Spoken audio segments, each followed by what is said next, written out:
বর্তমান যুগে অনেকেই ডিজিটাল যুগ বলে, কারণ এখন আমাদের দৈনন্দিন জীবনের প্রায় সব কিছুই প্রযুক্তির সাথে জড়িত। মোবাইল ফোন, ইন্টারনেট, ট্যাবলেট এবং কম্পিউটার আমাদের কাজকে সহজ করে দিয়েছে। বড়দের পাশাপাশি ছোট বাচ্চারাও এখন খুব অল্প বয়সে মোবাইল ফোন ব্যবহার করতে শিখে যাচ্ছে। অনেক বাবা মা মনে করেন বাচ্চাকে মোবাইল দিলে সে শান্ত থাকে, কান্না কম করে এবং সহজে ব্যস্ত রাখা যায়। তাই ধীরে ধীরে বাচ্চার হাতে মোবাইল দেওয়া একটি সাধারণ বিষয় হয়ে গেছে। কিন্তু সমস্যাটি তখনই শুরু হয় যখন মোবাইল ব্যবহার অভ্যাস থেকে আসক্তিতে পরিণত হয়। অনেক বাচ্চা এমন হয়ে গেছে যে মোবাইল ছাড়া তারা খেতে চায় না, পড়তে চায় না, এমনকি খেলতেও চায় না। মোবাইল না দিলে তারা কান্না করে, রেগে যায় বা জেদ করে। এই অবস্থায় অনেক বাবা মা রাগ করে বকাঝকা করেন বা কখনো কখনো মারধরও করেন।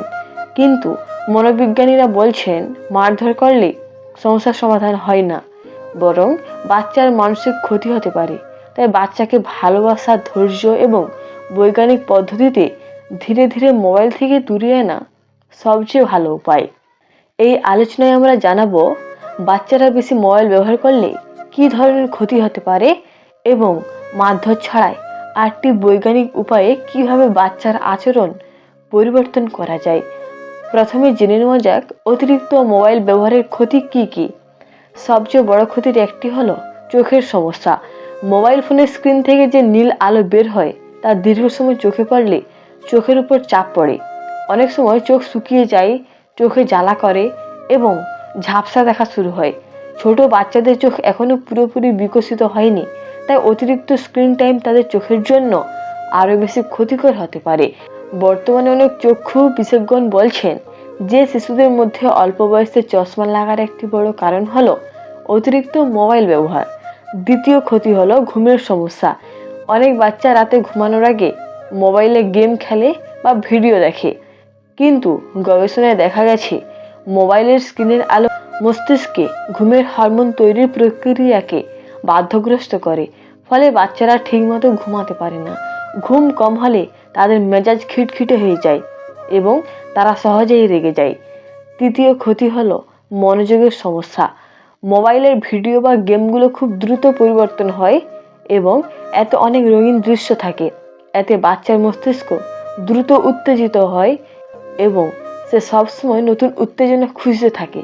ফলে বই পড়া বা পড়াশোনার মতো ধৈর্যের কাজগুলো তার কাছে বিরক্তিকর মনে হয়।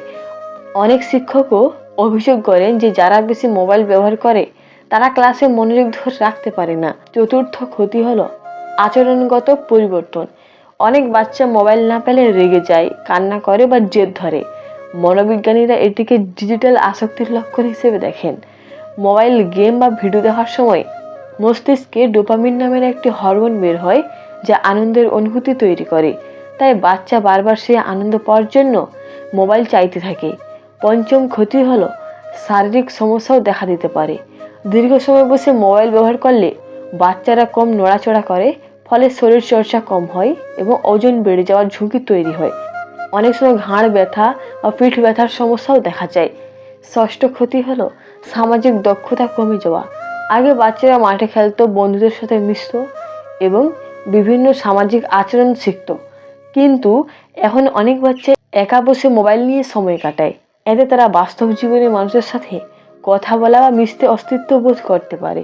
এখন প্রশ্ন হলো, যদি বাচ্চা মোবাইল ছাড়তে না চায় তাহলে কি করা উচিত?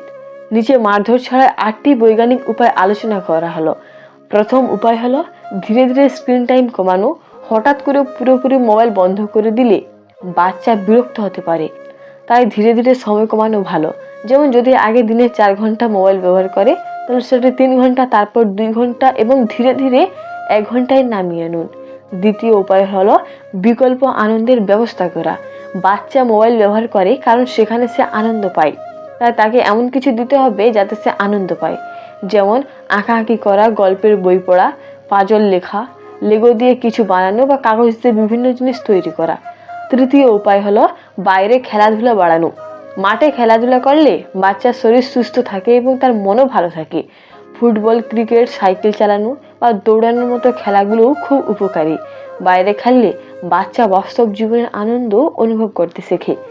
চতুর্থ উপায় হলো পরিবারের নো মোবাইল সময় তৈরি করা। যেমন রাতের খাবারের সময় বা সন্ধ্যার 1 ঘন্টা পরিবারের সবাই মোবাইল ছাড়া সময় কাটাতে পারেন। এতে বাচ্চা বুঝতে পারবে যে মোবাইল ছাড়াও আনন্দ পাওয়া যায়। পঞ্চম উপায় হলো বাবা মায়ের আচরণ পরিবর্তন করা। বাচ্চারা বড়দের দেখে শিখে। যদি বাবা মা সবসময় মোবাইল নিয়ে ব্যস্ত থাকেন তাহলে বাচ্চাও সেটা অনুসরণ করবে। তাই বাবা মাকে নিজেরাও মোবাইল ব্যবহার কমাতে হবে।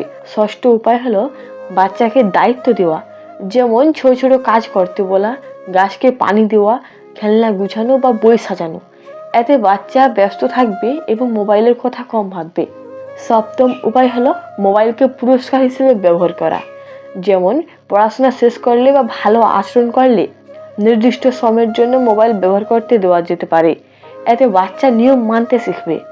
অষ্টম উপায় হলো বাচ্চার সাথে বন্ধুর মতো কথা বলা। তাকে বোঝান কেন মোবাইল বেশি ব্যবহার করা ভালো নয়। জোর করে কিছু করলে সে বিরোধিতা করতে পারে, কিন্তু ভালোভাবে বোঝালে ধীরে ধীরে সে বিষয়টি বুঝতে পারে। সবশেষে মনে রাখতে হবে বাচ্চাদের আচরণ একদিনে পরিবর্তন হয় না, ধৈর্য এবং নিয়মিত চেষ্টা দরকার। বাবা মা যদি ভালোবাসা দিয়ে বাচ্চাকে সঠিক পথে পরিচালনা করেন তাহলে অবশ্যই সে ধীরে ধীরে মোবাইলের উপর নির্ভরশীলতা কমাতে পারবে।